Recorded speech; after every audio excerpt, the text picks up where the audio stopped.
Selamat datang di Nanti Malam, tempat di mana cerita-cerita yang tak pernah berani kalian dengar di siang hari, akhirnya berani kami bisikan. Di sini kita tidak hanya membahas kisah-kisah angker biasa, kita masuk ke wilayah yang lebih dalam, lebih gelap dan lebih berbahaya. Dunia yang hanya disentuh oleh mereka yang berani menukar hidupnya demi sesuatu yang tidak pernah gratis. Dunia pesugihan. Dan malam ini, kita bakal membuka sebuah kisah yang selama ini ditutupi oleh kabut tebal ketakutan. Kisah tentang sebuah ritual terlarang yang namanya hanya dibisikkan, tidak pernah disebut keras-keras. Sebuah pesugihan yang dipercaya sebagai jalan pintas menuju kekayaan, tapi dengan harga yang jauh lebih mahal dari sekadar harta atau keberuntungan. Inilah pesugihan Suropati konon. Pesugihan ini berasal dari sebuah peninggalan kuno yang tersimpan di wilayah terpencil, jauh dari keramaian, tersembunyi di balik hutan yang hanya didatangi mereka yang terdesak. Batu hitam dengan ukiran yang tidak bisa diartikan manusia biasa, yang kabarnya menyimpan roh leluhur paling berbahaya, roh yang tidak suka ditantang, tapi juga tidak menolak mereka yang datang dengan niat tertentu. Banyak orang percaya bahwa pesugihan Suropati adalah pesugihan yang paling cepat mengabulkan permintaan, tapi juga pesugihan yang paling cepat menagih. Tidak peduli siapa pemanggilnya, tidak peduli seberapa besar keinginannya untuk kaya, sukses, atau berkuasa. Semua ada harganya, dan harga itu tidak bisa ditawar. Di channel ini, kita tidak cuma mendengar cerita, kita menyelami setiap detik kengerian. Kita mencoba memahami kenapa seseorang rela menundukkan diri pada sesuatu yang tidak terlihat. Kita membahas apa yang sebenarnya terjadi setelah ritual dilakukan, setelah perjanjian dibuat, dan setelah jalan kembali ditutup.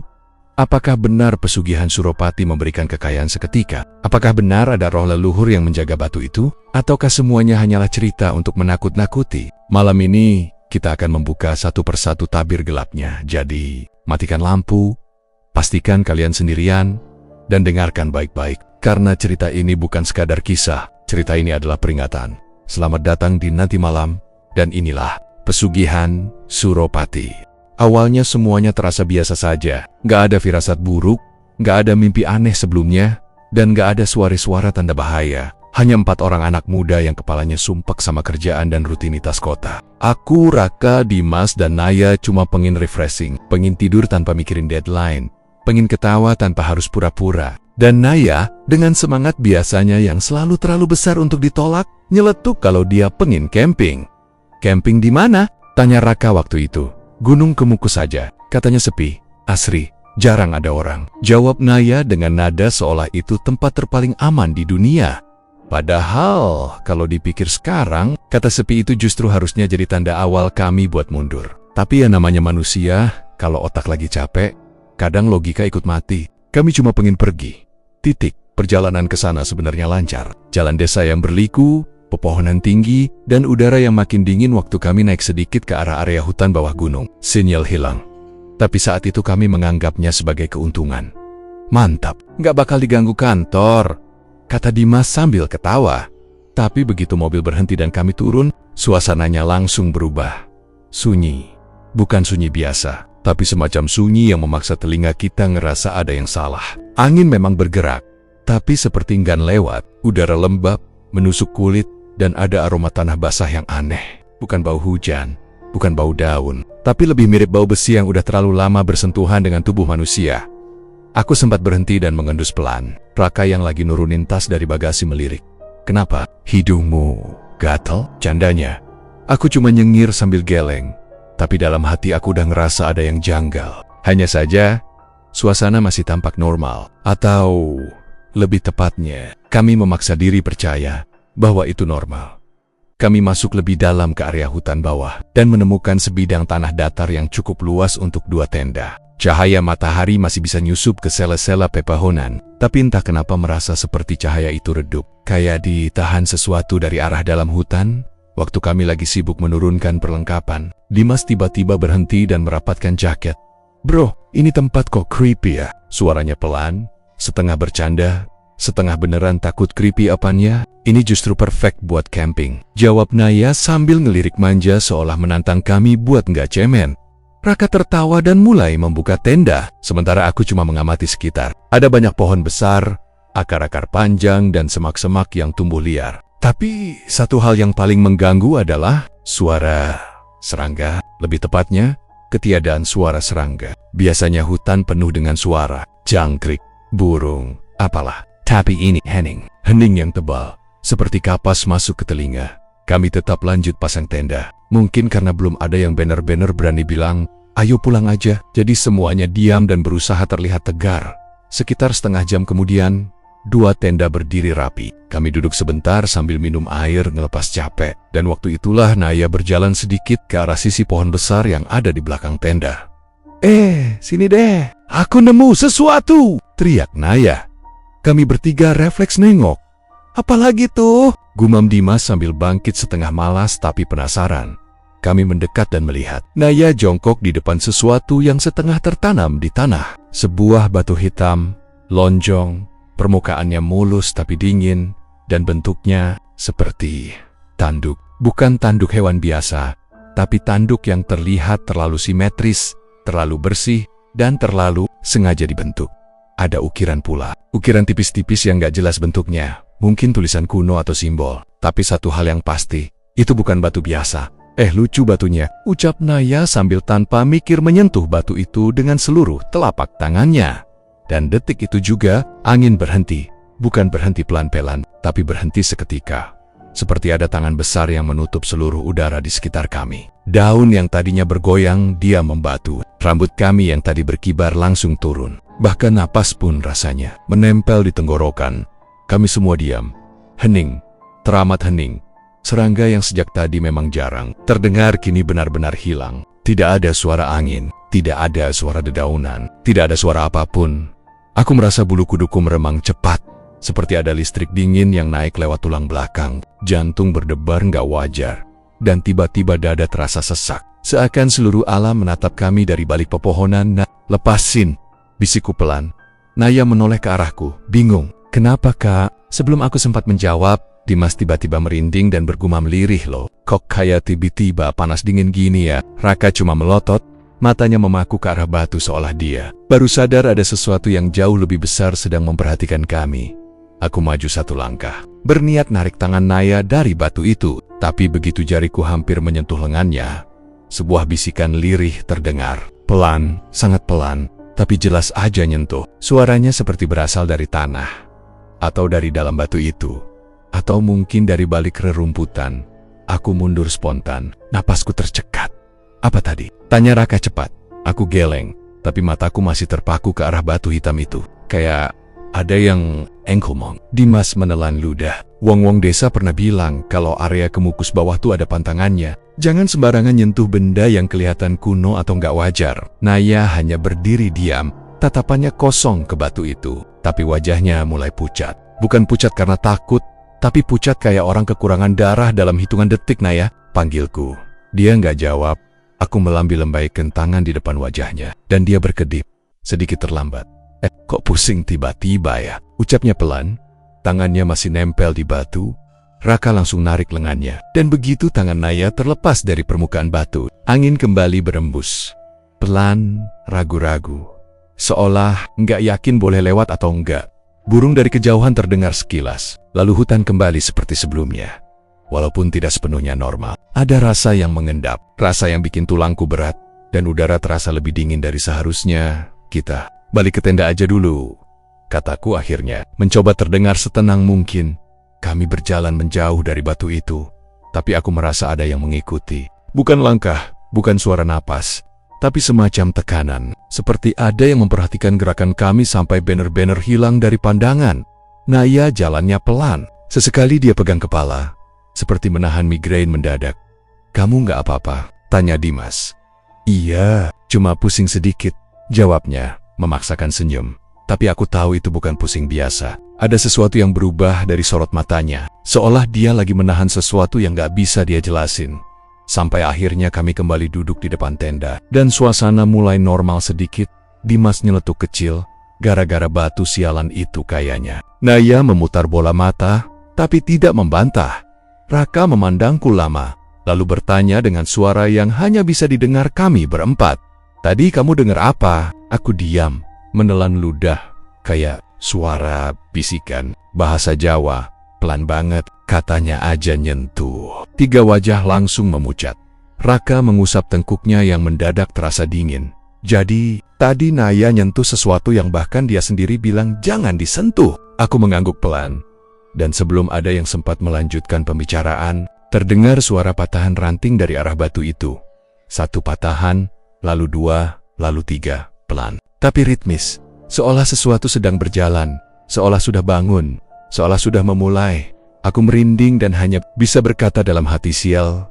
Menjelang malam, suasana hutan mulai berubah jadi tempat yang gak ramah. Api unggun yang kami buat dari kayu kering, sepertinya cuma mau nyala setengah hati. Nyala apinya kecil, goyang pelan kayak takut membesar. Mungkin karena udara terlalu lembab, atau mungkin karena ada sesuatu di sekitar kami yang bikin api itu segan menerangi. Langit perlahan gelap, tapi kegelapan malam itu terasa beda dari malam lainnya. Biasanya malam datang pelan, tapi kali ini seperti menutup begitu saja, cepat, tanpa peringatan. Seakan ada selimut besar yang dilempar oleh tangan tak terlihat untuk menutupi semua cahaya. Dan ketika gelap menutup semuanya, hawa dingin ikut turun, menusuk tulang, menyelinap lewat lubang-lubang kecil jaket, masuk ke pori-pori. Kami duduk melingkar di depan api unggun. Tapi tidak ada satu pun dari kami yang benar-benar fokus pada obrolan. Pikiran kami masih tertinggal di batu hitam yang Naya sentuh sore tadi. Batu yang makin lama makin terasa seperti pusat dari sesuatu yang mau bangkit. Naya duduk di antara aku dan Raka. Dari tadi dia lebih pendiam dari biasanya. Sesekali dia menggosok lengannya sendiri, seolah merasa dingin yang gak bisa dijelaskan. Apa kita harus cek lagi batu itu? Tanya Dimas tiba-tiba. Buat apa? Raka langsung membentak pelan. Tadi aja udah cukup bikin bulu kuduk berdiri semua. Aku ikut mengangguk. Kita jauh-jauh dari itu aja udah bagus. Tadi ada bisikan, Dim. Itu bukan cuman angin. Dimas menghela napas panjang, berusaha terlihat santai walaupun suaranya getar. Ya, siapa tahu. Siapa tahu itu cuma halusinasi kita kan? Aku menatapnya dalam-dalam. Halusinasi kok kompak berempat? Dimas tidak menjawab. Kepalanya menunduk. Angin tiba-tiba bertiup. Tapi bukan angin sepoi-sepoi. Angin dingin yang bawa aroma basah, bercampur amis, dan sedikit bau logam. Lagi-lagi aroma itu muncul. Aroma yang sejak sore bikin jantungku nggak nyaman. Naya memeluk lututnya, wajahnya pucat. Ada lingkar gelap tipis di bawah matanya, kayak orang kelelahan. Tapi lebih dari itu, kayak orang yang habis dikejar mimpi buruk padahal dia belum tidur. Lu kenapa sih? Tanya Raka. Naya menggigit bibirnya. Gua dari tadi ngerasa kayak ada yang manggil Pelon Bank di telinga gue, tapi bukan dari luar, kayak dari belakang kepala gue. Aku dan Raka langsung saling pandang, sementara Dimas menegakkan duduknya, wajahnya berubah takut. Manggil apa? Tanyaku. Naya menarik napas gemetar. Nama gue. Belum sempat kami mencerna, jam di ponsel menunjukkan angka jam 23:07. Di saat yang sama, sesuatu terdengar dari arah hutan, dari jauh. Lirih, tapi jelas Lek Khan. Suaranya panjang, serak, seperti suara perempuan tua yang tenggorokannya dipaksa buat bicara. Rasanya kayak suara itu tidak keluar dari mulut manusia, tapi dari udara yang diperas. Dimas langsung menegakkan punggung. Lu jangan bercanda sumpah. Raka mendelik marah. Gue gak ngomong apa-apa, Dim. Aku menelan ludah. Suara itu datang dari arah gelap, dari balik pepohonan tinggi yang berdiri rapat. Dari arah batu hitam itu, angin kembali lewat, kali ini bawa dingin yang lebih tajam. Kayak ada sesuatu besar yang menghembuskan napasnya ke arah kami. Tadi suara dari situ, Dim. Bukan dari gue, kata Raka lebih pelan.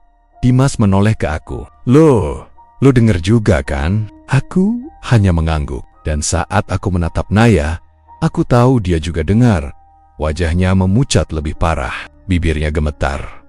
Gue kayak dengar seseorang manggil nama gue. Suaranya serak, pelan, seperti suara orang mimpi buruk tapi dipaksa bangun.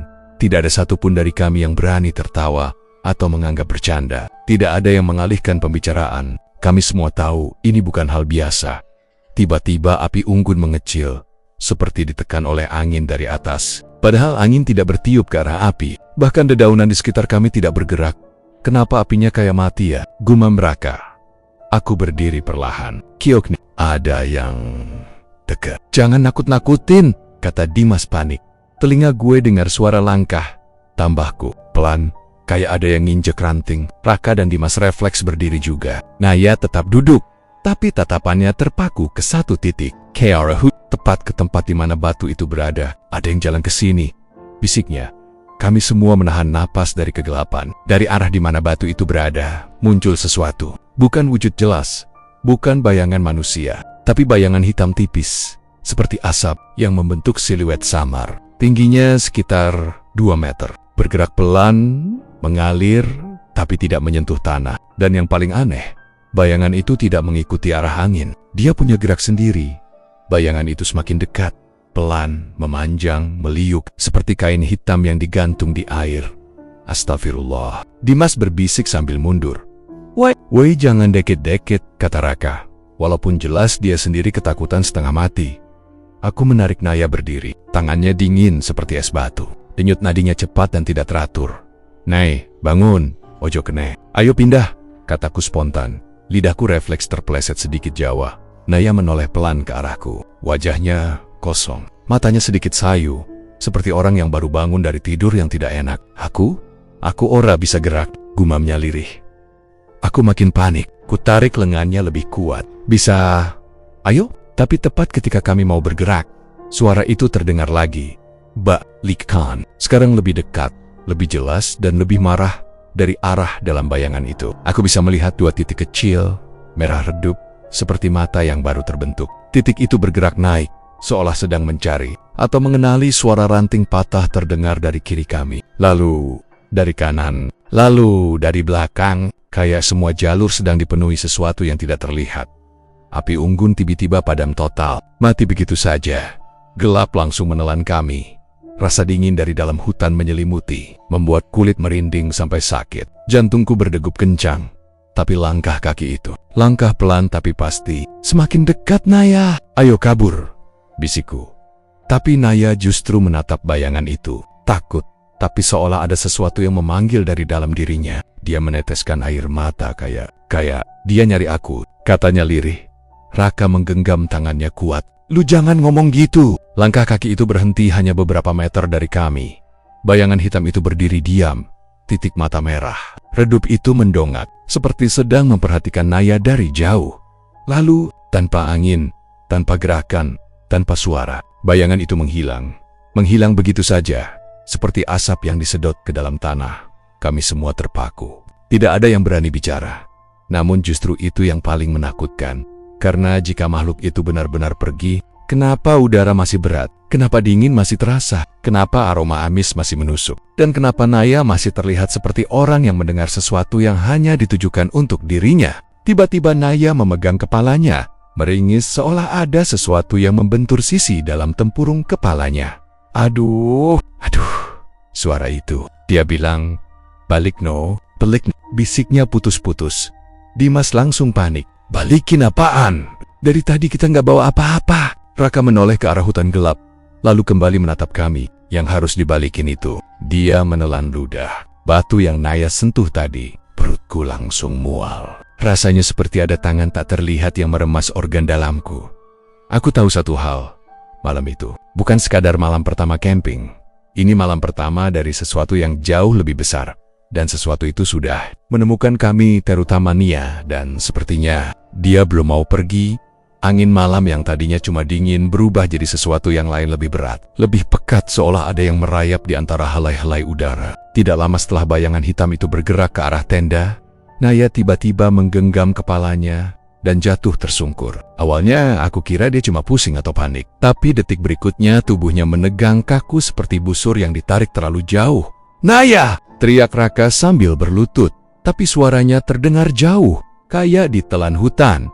Tubuh Naya bergetar hebat, matanya memutar sampai hanya terlihat putihnya saja. Tidak ada pupil, tidak ada fokus, cuma hamparan putih yang dingin. Dimas menutup mulutnya, suara isak tertahan di tenggorokan. Aku sendiri langsung mundur setengah langkah tanpa sadar, seakan tubuhku mencoba menjauh dari sesuatu yang otakku belum mau percaya.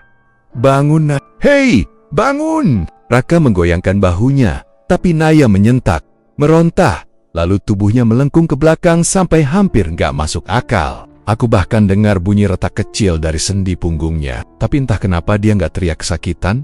Kemudian terdengar suara, tinggalkan, milik. Bukan suara Naya, bukan perempuan muda dari Jakarta yang suara aslinya lembut dan pelan. Ini suara yang berat, serak, seperti keluar melalui kerongkongan yang penuh bara. Suara itu nggak datang dari tenggorokannya saja, kayak resonansi dari rongga-rongga lain dalam tubuhnya. Kayak ada lebih dari satu orang bicara bersamaan. Aku bisa merasakan bulu kuduku meremang setajam pisau. Ya Allah. Dimas memegangi kepalanya. Ini nggak bener. Ini nggak bener. Raka mencoba memegang tangan Naya, tapi tiba-tiba dia ditendang begitu keras sampai tubuhnya terlempar 2 meter. Bunyi tubuhnya menghantam tanah membuatku meringis. Raka mengerang, memeluk rusuknya sambil memaki pelan. Kuat banget. Sumpah, kuat banget. Padahal tubuh Naya kecil, kurus, dan selama ini paling lemah di rombongan kami. Tapi otot-otot lengannya menegang seperti tali tambang yang ditarik paksa. Saat itulah aku melihat sesuatu. Batu hitam yang tadi ditemukan, Naya yang bentuknya mirip tanduk tiba-tiba menyala redup seperti bara di pupuk angin. Merah gelap, berdenyut pelan, seolah batu itu punya nadi sendiri. Aku bisa bersumpah bahwa cahaya itu merambat ke tanah seperti akar tipis yang bercahaya, dan garis-garisnya mengarah ke tubuh Naya. Dan ketika aku berkedip, batu itu hilang. Lenyap seperti ditelan tanah. Rak, batu itu, suaraku tercekat. Aku lihat. Raka memaksakan diri bangun. Tadi ada di situ. Lah, kok hilang? Dimas menatap ke tanah yang kosong. Matanya membesar. Ini gara-gara batu itu. Kita balikin aja ke tempatnya. Kita cari, kita gali. Tapi di mana? Aku balas dengan suara lebih tinggi dari yang kumaksud. Dimas meraih tanah, mencakar-cakar dengan panik, berusaha mencari jejak batu yang tadi, tapi tanahnya padat. Seperti baru saja ditumbuk berat. Tak ada lubang, tak ada bekas, tak ada indikasi apapun bahwa benda seukuran lengan pernah ada di sana. Gimana cara balikin? Kalau udah nggak ada, katanya sambil meneteskan air mata.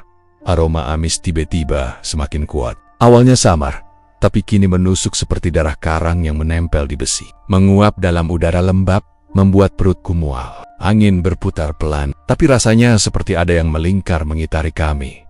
Tiba-tiba mulut Naya membuka sangat lebar, lebih lebar dari batas normal rahang manusia. Suara retakan kecil terdengar jelas. Lidahnya terjulur sedikit, hitam di ujungnya. Ujung bibirnya sobek halus, meneteskan darah. Tinggalkan, milikku. Kata-kata itu terulang, tapi kali ini berbeda.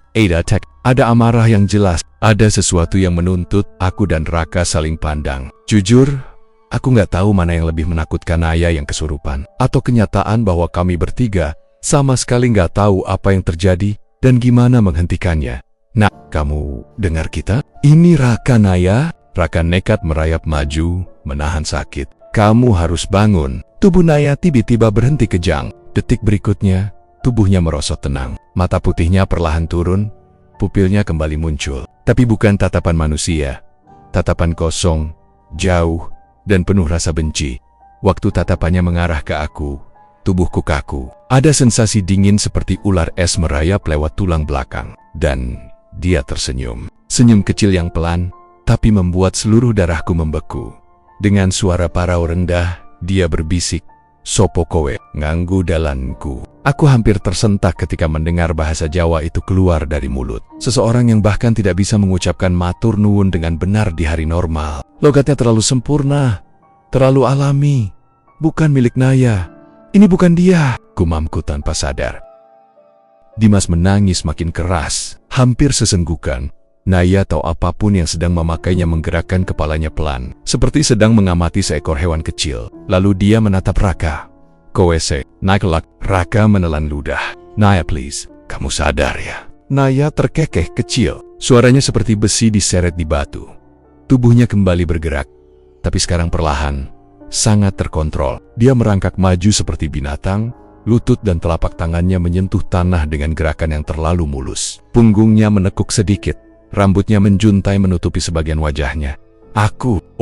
Dia berhenti tepat di hadapan Raka.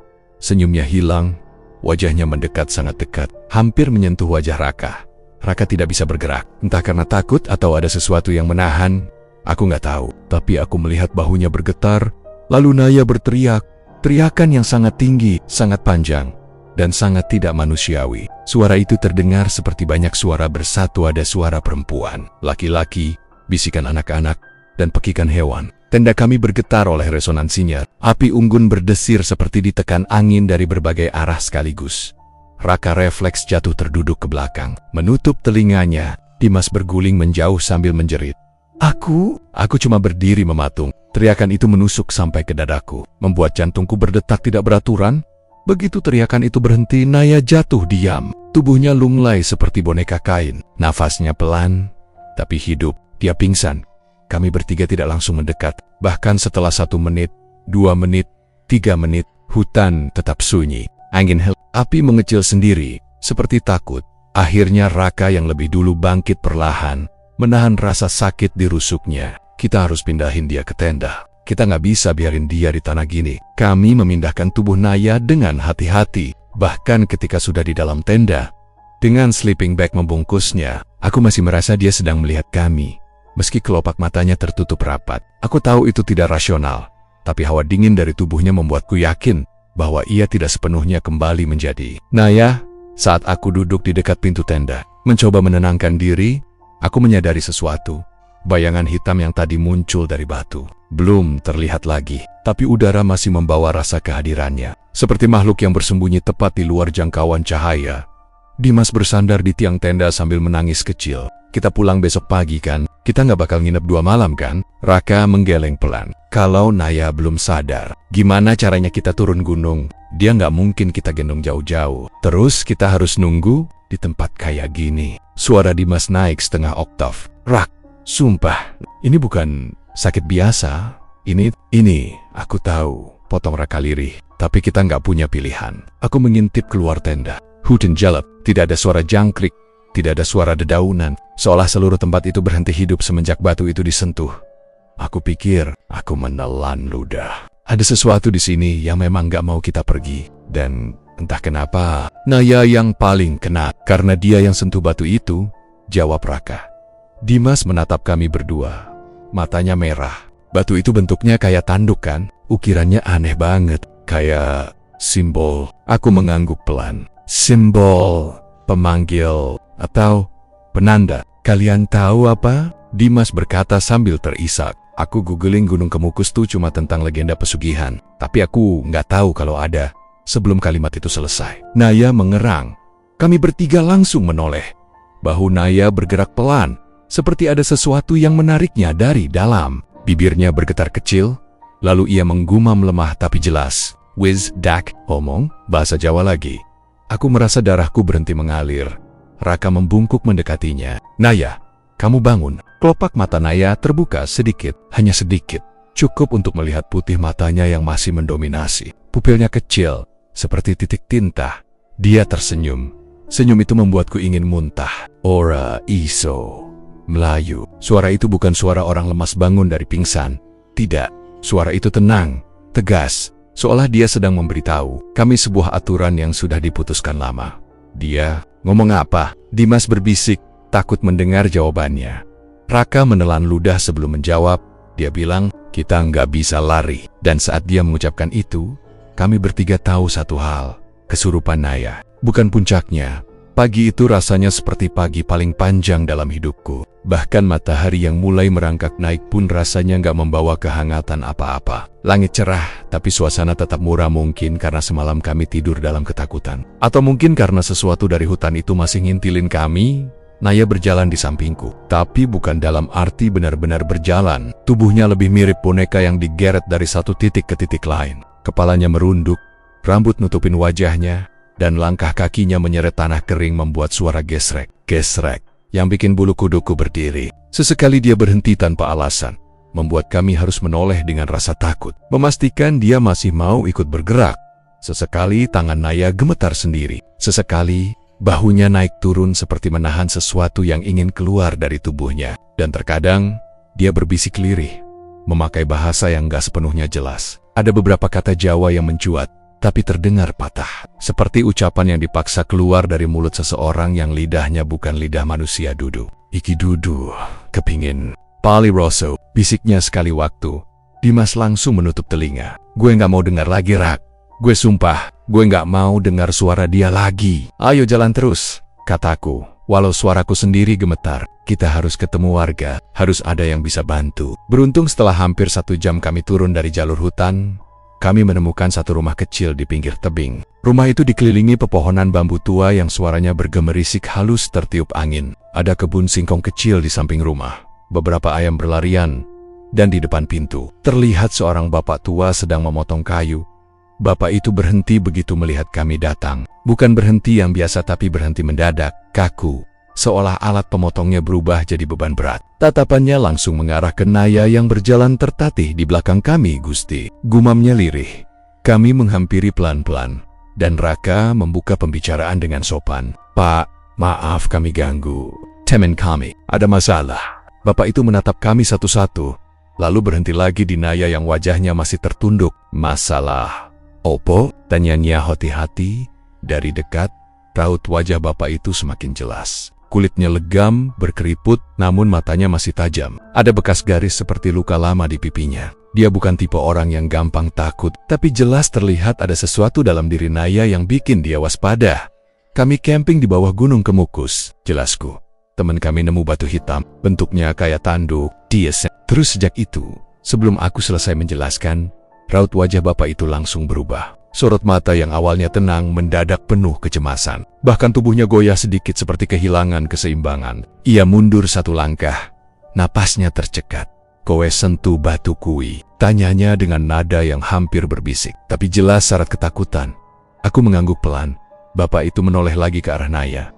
Matur nuwun wisteko. Tapi kalian gak seharusnya datang dari sana. Opo sing nempel nang awak kancamu kui. Ora gampang dibusak. Dimas memegang lengan bapak itu dengan putus asa. Tolong pak, tolong banget. Teman kami dari semalam kayak kesurupan. Dia ngomong aneh, bergerak aneh. Kami takut dia kenapa-kenapa. Bapak itu terdiam cukup lama hingga suara angin dari bambu seolah satu-satunya hal yang terdengar. Akhirnya, ia menunjuk ke pintu rumah. Masuk dulu, cepet. Kami mengikuti. Meski bagian dari diriku merasa takut untuk membawa Naya masuk ke dalam tempat tertutup. Tapi tak ada pilihan lain. Bapak itu menggeser pintu kayu khas rumah pedesaan. Dan aroma kayu tua bercampur asap dapur memenuhi hidungku. Rumah itu sederhana. Hanya ada ruang tamu kecil, sebuah dipan bambu, dan meja kayu pendek. Beberapa foto hitam putih terpajang di dinding. Semuanya terlihat tua dan buram. Begitu kami mendudukkan Naya di dipan, bapak itu mengamati tubuhnya seperti sedang menilai sesuatu yang berbahaya, tapi harus disentuh. Ia melipat tangannya di belakang punggung, lalu bertanya dengan suara tegas namun bergetar. Kalian sentuh apa di gunung? Kami menceritakan semuanya dari awal, dari bau aneh waktu kami datang, suara perempuan di malam hari, sampai batu hitam yang hilang tak lama setelah Naya menyentuhnya. Bapak itu tidak menyela, tidak bergerak, hanya menelan ludah beberapa kali seperti sedang berjuang untuk tetap tenang. Dan ketika cerita kami selesai, ekspresinya bukan lagi sekadar cemas. Ia terlihat takut, benar-benar takut. Itu batu Suropati, katanya akhirnya. Batu pesugihan terlarang. Batu sing ora oleh didemek nang wong biasa. Pesugihan? Ulang Raka. Bingung. Bapak itu duduk pelan, seolah lututnya lemas mendengar kata itu sendiri. Batu kui, dari dulu dipercaya jadi titipan makhluk sing enjaga pesugihan paling wingit di Gunung Kemukus. Sing duwe niat jahat, sing kepengin kekayaan instan, bakal datang nyembah batu itu. Tapi batu itu ora sembarang menerima. Yen ana sing nyentuh tanpa izin, dianggap titipan. Aku merinding. Kata titipan terngiang berkali-kali di kepalaku, mengingatkan pada suara Naya semalam yang terus menggumam. Titipan itu maksudnya apa, Pak? Tanya Dimas pelan. Bapak itu memejamkan mata. Rosing ngejaga batu Suropati bakal ngikut sampai ditagih. Ditagih apa? Tanya Raka. Suaranya hampir tak terdengar. Bapak itu membuka mata. Tatapannya tajam, penuh ketakutan yang tidak ia sembunyikan. Nyawa. Dimas langsung mundur 3 langkah. Aku merasakan detak jantungku melejit. Kata itu melesat seperti pisau dingin yang menembus dadaku. Enggak mungkin, Pak. Kataku terbata. Kami enggak sengaja. Kami enggak bermaksud apa-apa. Teman kami cuma penasaran. Bapak itu menatapku dalam. Makhluk sing njaga pesugihan ora peduli sengaja atau ora. Sing demek dianggap calon tumbal. Aku menelan ludah yang rasanya lebih pahit daripada obat. Raka mengacak rambutnya dengan frustrasi. Terus kita harus gimana? Kita nggak bisa kasih nyawa teman kita.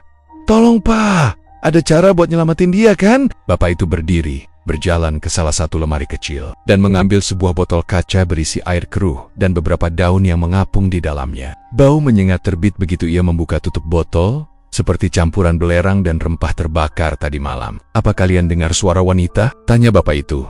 Kami bertiga langsung saling pandang. Aku mengangguk.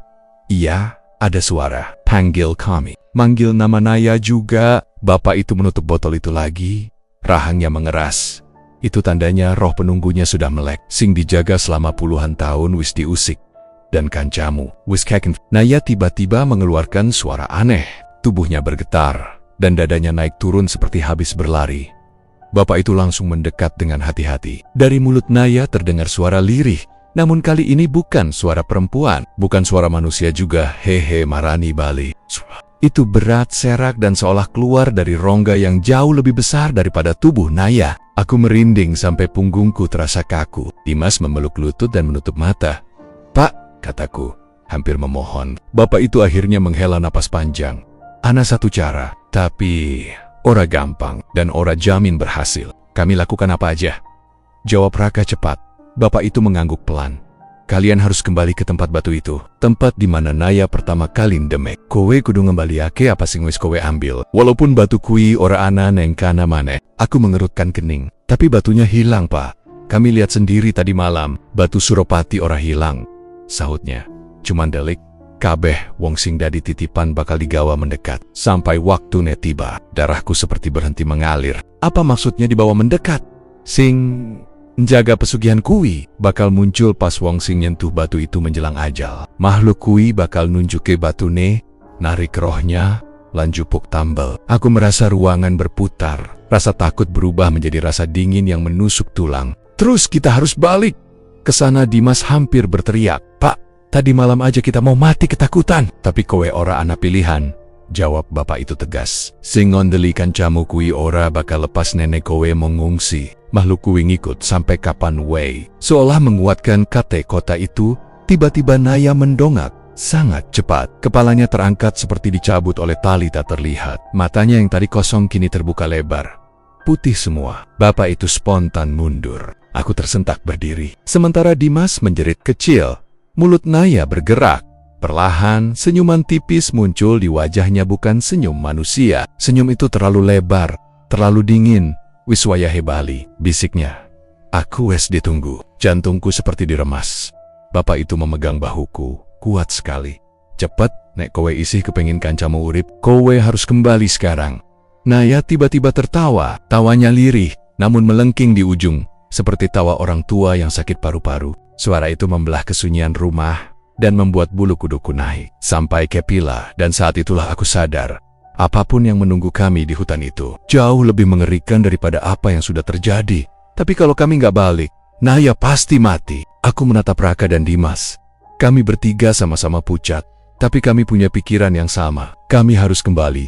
Bapak itu mengambil sebuah kain merah kusam dari lemari dan menyerahkannya padaku.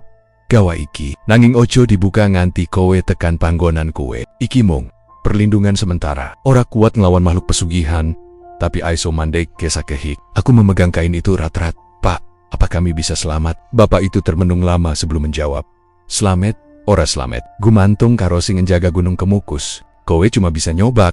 Sing jelas, wektu ora akeh. Di luar, angin tiba-tiba bertiup lebih kencang, membuat bambu-bambu bergesekan dan menimbulkan suara krak-krak yang terdengar seperti bisikan samar. Rasanya seperti gunung itu tahu kami ada di sini, dan ia menunggu. Gubuk bambu itu kecil, gelap, dan baunya campuran antara tanah lembab sama asap dupa yang sudah meresap bertahun-tahun. Begitu masuk, aku langsung ngerasa kayak tekanan udara berubah. Bukan udara pegunungan segar, bukan juga hawa ruangan biasa, tapi hawa yang berat, pekat. Kayak ruangan ini punya sesuatu yang gak kelihatan tapi hidup. Bapak tua itu ngasih tanda supaya kita duduk dan tetap tenang. Tapi sulit banget buat nurut, karena Naya yang kita dudukkan tepat di tengah ruangan malah tampak makin aneh. Dia bengong, matanya kosong, rambut menutupi pipinya. Tapi dari bahunya yang naik turun pelan, aku tahu dia masih bernapas, duduk di pinggir ruangan. Ojo rame, nek iso ojo mikir sing aneh-aneh, kata si bapak pelan. Suaranya berat, tetapi terdengar seperti seseorang yang sudah biasa mengurus masalah supranatural, atau seseorang yang sudah berkali-kali kehilangan orang gara-gara hal kayak gini. Aku, Raka, dan Dimas duduk di dekat dinding bambu. Jarak kami hanya beberapa meter dari Naya, tapi rasanya jauh banget. Seperti ada sesuatu yang memisahkan kami dengan dia. Raka terus ngusap wajahnya sendiri. Dimas dari tadi gemetar sambil megang jaket yang sudah kusut. Dalam hati aku terus ngomong, please. Semoga dia balik normal. Bapak itu mulai nyalain beberapa lembar daun kering di dalam mangkuk tanah liat. Asap putih tipis naik, melingkar-melingkar ke langit-langit yang terbuat dari anyaman bambu. Asapnya punya bau unik pahit, tajam, seolah mencolok hidung tapi sekaligus bikin kepala agak ringan. Dia mulai komat kamit dalam bahasa Jawa halus yang aku nggak sepenuhnya ngerti. Tapi ritmenya teratur dan nada suaranya jelas dimaksudkan buat manggil sesuatu. Naya masih diam sampai akhirnya jari-jarinya mulai bergerak pelan. Dan bukan gerakan normal orang bangun tidur, tapi gerakan kecil yang kaku, patah-patah kayak tangan itu punya hidup sendiri. Aku ngelirik Raka. Dia balas ngelirik dengan mata yang melebar. Jelas sama takutnya. Asap makin tebal, suara bapak tua makin cepat. Napasku makin berat. Lalu terdengar suara cekikikan kecil. Awalnya samar banget, kayak suara anak kecil yang main petak umpet. Tapi suaranya muncul dari tengah ruangan tepat dari tempat Naya duduk. Cekikian itu makin lama makin jelas. Dan pelan-pelan berubah menjadi tawa rendah yang panjang dan seret. Tawa yang gak mungkin keluar dari tubuh manusia seukuran Naya. Aku langsung merinding dari ujung kaki sampai tengkuk.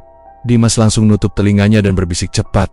Gue gak kuat bro. Gue gak mau mati di sini. Tawa itu berhenti mendadak. Lalu Naya ngangkat kepalanya pelan-pelan. Rambutnya bergeser.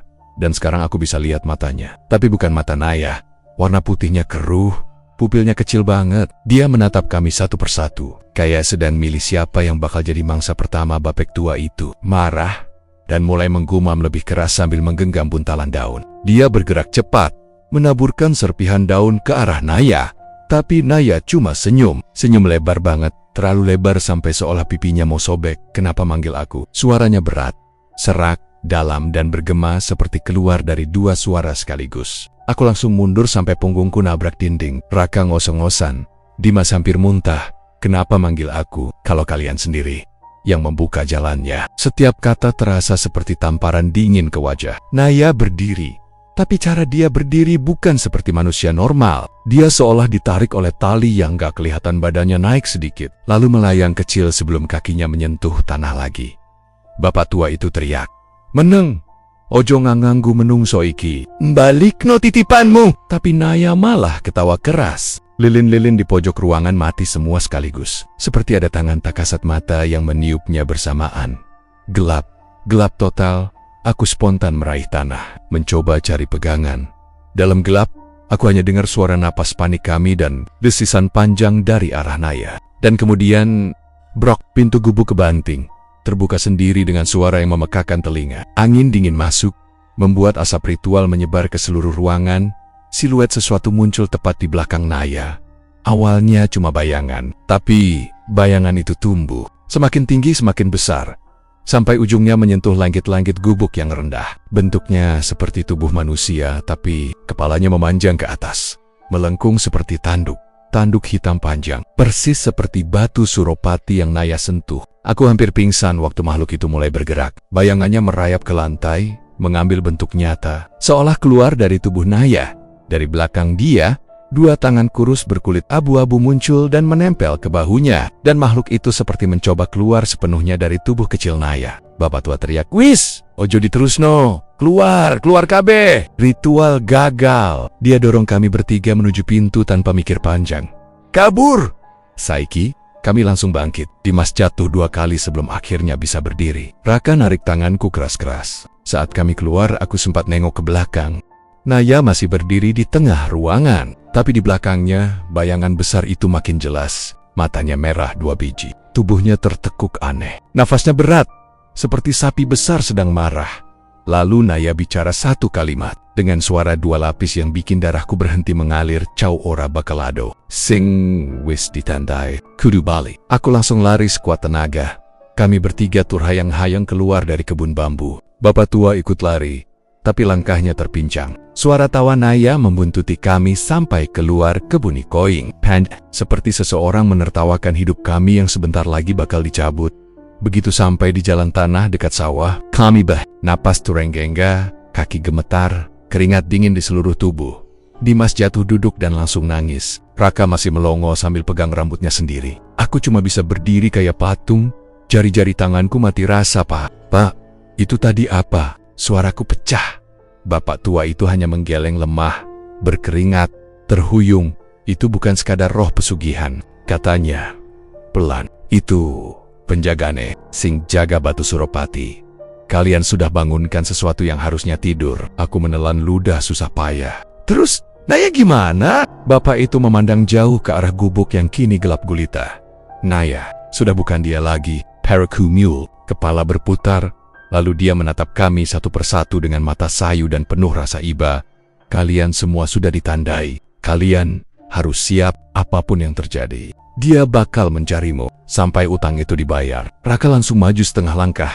Suaranya pecah. Bayar gimana? Kita nggak minta apa-apa. Justru itu. Pak tua itu menghela napas panjang. Kalian menyentuh titipannya tanpa izin. Kalian membuka jalannya. Sekarang kalian semua dianggap sebagai bagian dari perjanjiannya. Aku merinding dari ujung kaki sampai kepala. Perjanjian apa? Tanyaku pelan. Pak tua itu menatap kami dengan tatapan paling ngeri yang pernah aku lihat dari manusia. Hidup, perjanjian nyawa. Kami semua terpaku, hening, angin pun seolah berhenti dan jauh dari arah gubuk. Terdengar suara langkah kaki menyeret, pelan, teratur, mendekat, langkah Naya atau sesuatu yang memakai tubuh Naya. Begitu kami memasuki desa, suasana yang tadinya kelihatan tenang mendadak berubah jadi neraka yang terbuka setengah. Orang-orang berlarian tanpa arah. Ada yang jatuh sambil memegang kepala. Ada yang berhenti di tengah jalan dan menatap langit sambil mulutnya komat kamit nggak jelas. Yang paling bikin bulu kuduk berdiri, setiap kali mereka melihat Naya, mata mereka langsung melotot. Pupilnya mengecil kayak titik hitam kecil. Lalu tubuh mereka mulai bergerak aneh. Kayak ada satu komando yang masuk ke badan mereka, nyeret jiwa mereka keluar dari diri sendiri. Aku, Raka, dan Dimas cuma berdiri terpaku. Nafas kami kacau. Naya, yang sekarang lebih mirip boneka rusak ketimbang manusia, diseret sama Raka karena dia jalan tanpa arah. Kadang berhenti mendadak, kadang ketawa kecil, kadang mulutnya bergerak sendiri tapi tanpa suara. Seorang ibu-ibu yang semula berdiri di teras rumah tiba-tiba menjerit keras. Jatuh ke tanah sambil mencakar-cakar lantai. Dari kerongkongannya keluar suara lirih yang jelas, bukan suaranya sendiri. Suara yang ngebas, pecah, dan seperti datang dari perut bumi. Serahkah, serahkah, siji kui titipan. Dewa kewis, dueku. Aku sampai gemeter nahan muntah. Bapak tua yang sebelumnya bantu kami melakukan ritual, juga ikut terseret dalam kekacauan. Dia keluar dari rumahnya, wajah penuh ketakutan, sambil nyeret tongkat kayu buat bantu jalan. Tapi begitu dia melihat Naya, dia langsung mundur beberapa langkah. Tangan gemeter sambil nunjuk. Wis telat, wis kebuka lawang. Ora iso ditutup maneh. Saiki balin, nyawa, katanya lirih. Hampir kayak bisikan. Bahkan dia pun kelihatan takut sama dirinya sendiri setelah mengucapkan itu. Warga-warga lain makin berdatangan dari gang sempit, dari rumah kayu, dari tepian sawah. Mereka jalan sempoyongan.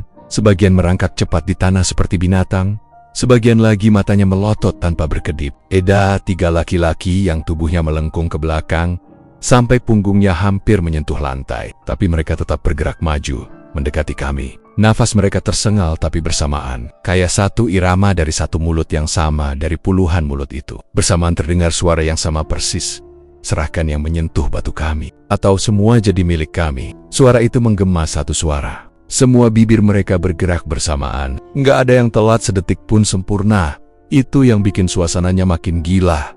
Dimas langsung histeris, hampir pingsan. Dia pegang kepala, mukanya pucat kayak orang kehabisan darah. Gue nggak kuat. Rak, ini gila banget. Kita harus kabur. Tapi Raka cuma bisa nyengir kecut, antara mau nangis atau mau marah. Kabur kemana, Dim? Mereka semua ngepung kita. Lihat tuh. Semua nunjuk ke Naya. Semua, dan memang benar. Semua warga yang kesurupan itu, tanpa terkecuali, perlahan mengangkat tangan mereka, menunjuk lurus ke arah Naya.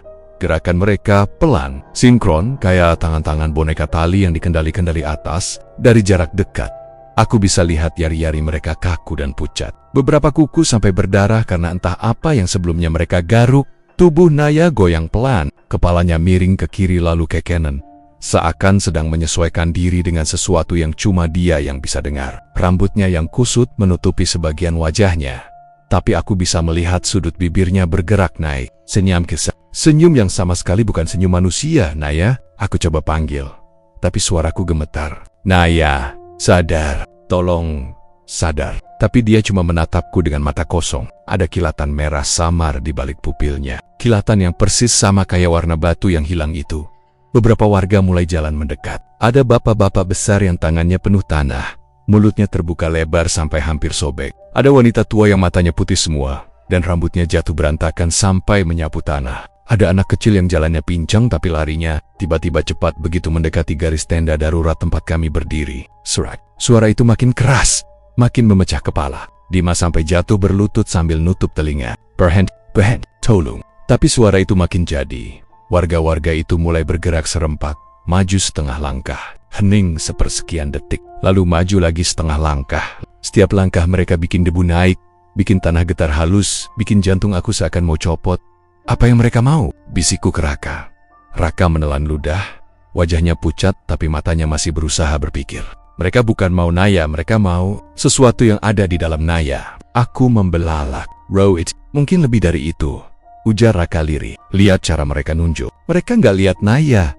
Mereka lihat sesuatu di belakang Naya. Aku refleks menoleh ke arah belakang Naya dan nyaris menjerit. Bukan karena ada bayangan jelas, tapi karena ada siluet hitam samar, besar, dan bentuk kepalanya panjang, seperti tanduk. Siluet itu nggak berdiri di belakang Naya, tapi seperti menempel di punggungnya, nyatu, ngerayap di belakang tubuhnya seperti bayangan hidup Gusti. Kata bapak tua itu dari jauh sambil gemetar. Wong iki, kabeh wis kecantol karo bayangan.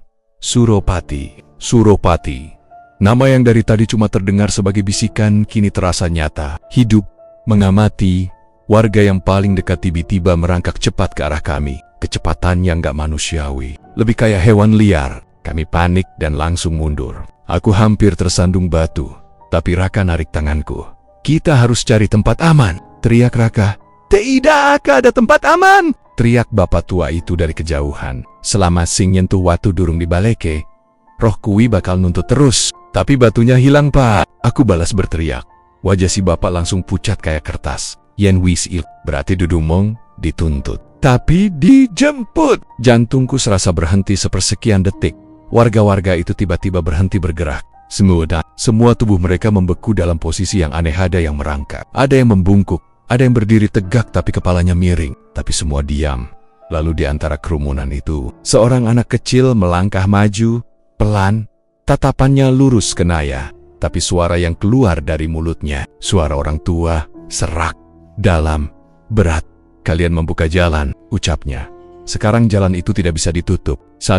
Untuk satu sentuhan. Aku nge-freeze. Rock Dimas nangis makin keras sampai suaranya pecah.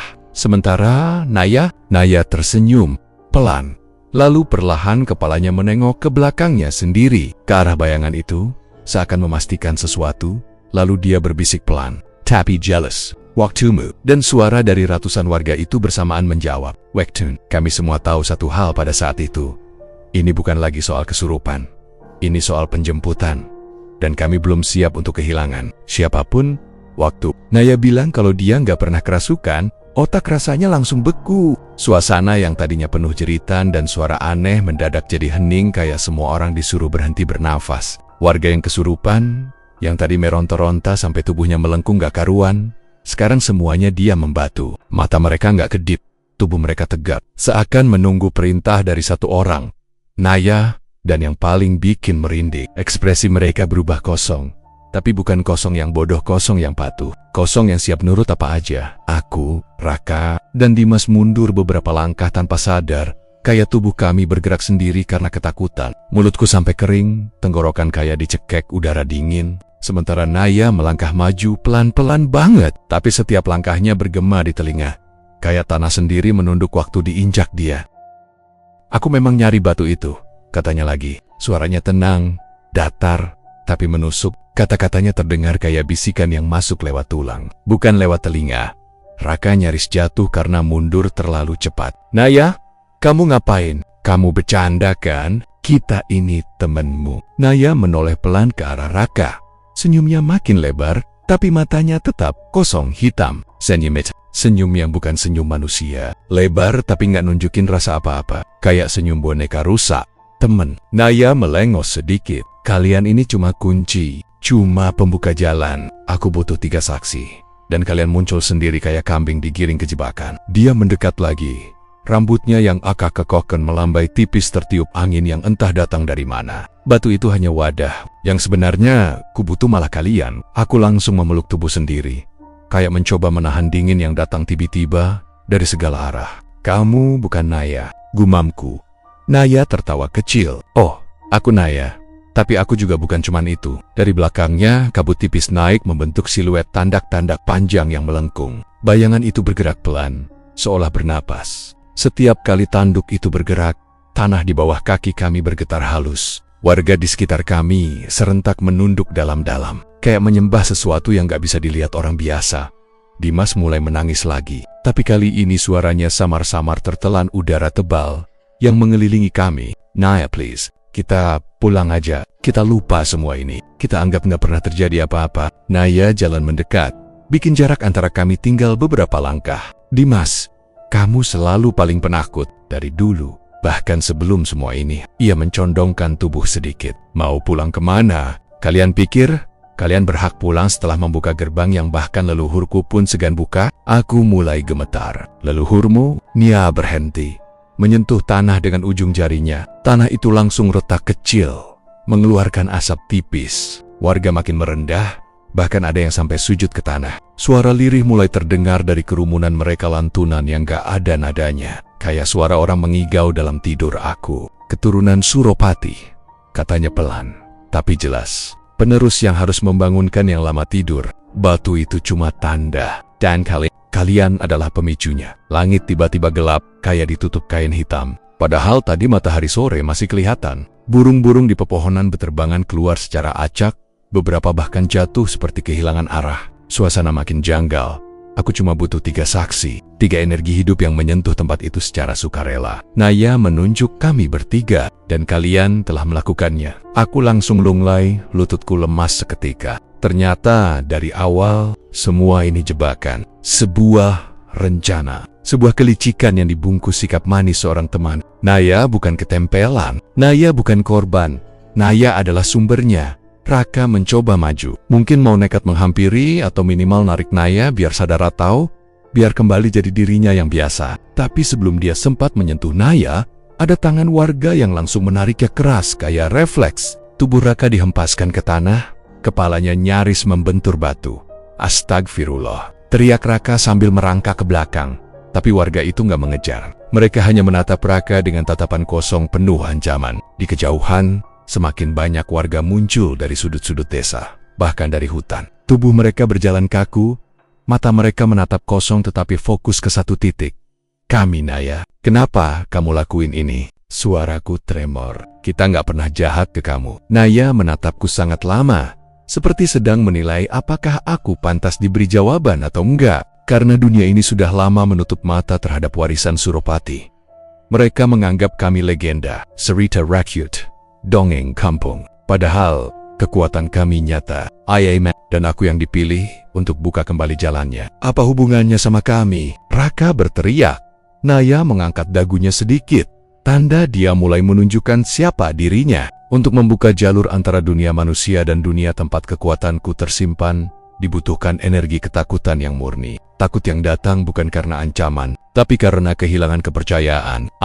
Siapa lagi yang bisa kubuat setakut itu kalau bukan teman sendiri? Dimas menutup wajahnya. Ini gila. Naya mengangkat tangan. Seketika semua warga yang mengelilingi kami mengangkat kepala bersamaan. Gerakan itu sinkron dan serempak, bikin punggungku langsung merinding. Saiki wayahe, bisik Naya. Kata-kata itu, kata Jawa yang pelan tapi penuh tekanan. Warga mulai bergerak maju pelan, seperti gelombang manusia yang gak bisa dihentikan. Tanah di bawah kaki mereka terasa semakin dingin, sampai udara pun kayak berhenti mengalir. Tiba-tiba tanah di depan Naya merekah sedikit, bukan pecah, tapi kayak terbelah halus lalu membuka diri. Dari celah itu keluar angin panas, disertai bau menyengat seperti kemenyan terbakar bercampur amis besi. Suara lirih muncul dari dalam celah tanah itu, suara seperti banyak orang berbisik dalam bahasa yang gak aku kenal. Naya berdiri tepat di tengah celah itu, seolah dia adalah ratu dari semua kegelapan yang keluar dari sana.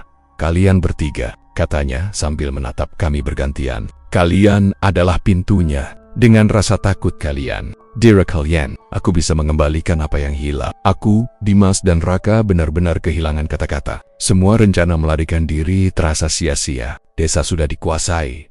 Warga yang tersisa semuanya bukan lagi manusia sepenuhnya. Bahkan alam pun terasa melawan kami. Naya mengangkat kedua tangannya. Bayangan tanduk di belakangnya makin tinggi, makin tebal, makin terasa nyata. Udara makin dingin, sampai napas keluar kayak asap. Naya, hentikan. Aku akhirnya teriak. Kalau kamu emang teman kami, kalau di dalam dirimu masih ada sedikit aja bagian Naya yang dulu. Berhenti, ini bukan kamu. Naya dan untuk sesaat, aku melihat sesuatu di matanya. Sesuatu yang seperti ragu, sesuatu yang seperti manusia. Tapi kemudian bayangan tanduk itu membesar, menutupi sebagian tubuhnya, dan keraguan itu menghilang. Kalian sudah tidak mengenal aku sejak lama. Nadanya pelan, tapi getir. Yang kalian kenal hanya topeng. Warga makin dekat, membuat lingkaran semakin sempit. Mereka bergumam lirih, entah apa maknanya. Dan tiba-tiba suara itu bergema bersamaan dari puluhan mulut. Bayar, bayar, bayar. Naya membuka tangan. Telapak tangannya menghadap ke arah kami. Cahaya gelap, cahaya yang bahkan gak bisa dijelaskan dengan kata. Hitam mengalir dari tanah dan masuk ke tubuhnya. Sekarang giliran kalian bayar. Dan dunia di sekitarku langsung runtuh jadi gelap. Bukan pingsan, bukan hilang kesadaran. Tapi seperti ada sesuatu yang menarik kami dari dalam. Memisahkan rasa, memisahkan cahaya, memisahkan suara. Semua jadi kabur. Tubuhku rasanya ditarik ke arah celah tanah itu, ke arah suara-suara yang dari tadi berbisik, ke arah sesuatu yang besar. Dan lapar. Sebelum semuanya hilang, aku mendengar suara terakhir, suara Naya yang kini bukan suara manusia lagi. Selamat datang, Parasoksi.